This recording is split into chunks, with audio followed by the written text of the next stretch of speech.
Hesselbein Tire Southwest opened in 1987. So it had originally a 55,000 square foot warehouse just servicing the San Antonio area. And you fast forward 35 years and now we have 4 locations and about 600,000 square feet of space. We're a tire and wheel distributor, but we're a service company. We try to provide more than just tires and wheels. We sell everything but motorcycle tires and aircraft. Pretty much anything, passenger, light truck, farm, industrial, wheelbarrow tires, and there's stuff that we can stand up inside. And we service about 2,000, 2,500 customers. We try to be a one-stop shop to them like Malin is to us. While you're going through it, you don't see the challenges because you're so stuck in the weeds. We had all kinds of issues that we didn't notice. And we were just having a really hard time finding employees and maintaining them. We wanted to try to clean up the warehouse, be more efficient, and try to engage with our employees. And there just had to be a better way. That's what we needed them to help us figure out. Every warehouse operates in the same format. Products come in and products go out. What happens in between is a very complicated process within every application. It's all different.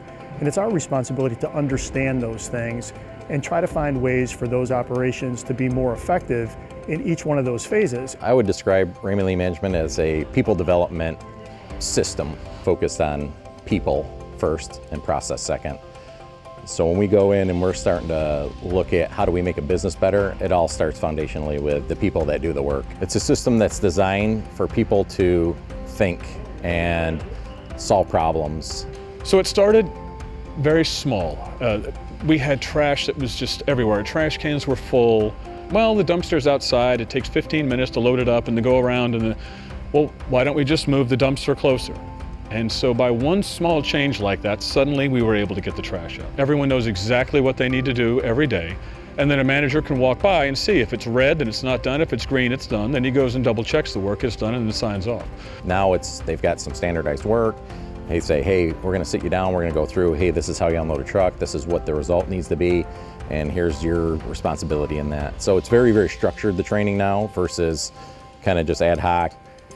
Well, the things on the wall, they're 2S, 5S, so there's a place for everything. So if you're working on the dock today and you're on the first shift, you put the brooms and the mops back where they belong, and then when the second shift comes in, you know exactly where those are placed. So just something as simple as designating an area for customer orders and having a method for how the customer orders are staged helps reduce the amount of time that it takes to find those products for the customer.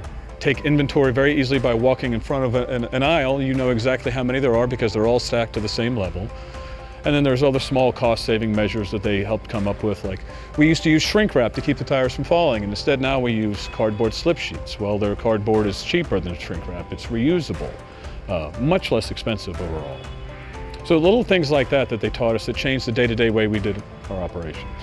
The morale is off the charts compared to what it used to be. We get approximately 7 trucks a day.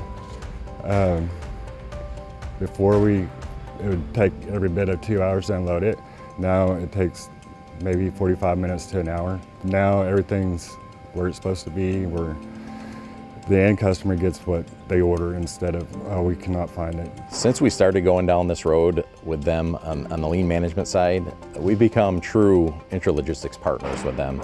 They see us as a valued part of their business that provides value to their end customers. Turnover from a year ago was right around 60%. Today, it's around 10%. So significant reduction in turnover. Now we're able to get product in faster, which means we're able to get it out to them faster. That's what it's all about. No one wants to stock product these days. They're looking for just-in-time delivery. So we can add more deliveries to our customers because we're still able to get the product in. Our sales grew 30% in 2021. We have roughly the same number of staff. We were able to do that without killing ourselves. I mean, it's tough to plan for a 30% growth rate, but with what they did, we've actually reduced errors, reduced our overtime, and again, our employee payout's been the same. They're making the same amount of money, they're just working less hours to do so they're happier being here. What Raymond really taught me that was most beneficial to me, that I didn't know I needed, was just how to engage with some of the employees that we had issues with, that we didn't even know we had problems. I think all of our 18 warehouses will have some form of lean training already going on, and I expect that to get even greater, yes. There's always a better way, there's always going to be a better way, and you've got to really get your workforce engaged in it. what really, the Raymond Lean Management program is not for management. It's actually for the workforce themselves. Nobody knows their processes better than the people that are doing them themselves. And so engaging them, getting their inputs, and then perpetually looking for that. And that's how you're going to get, a long-term sustainability of process improvement.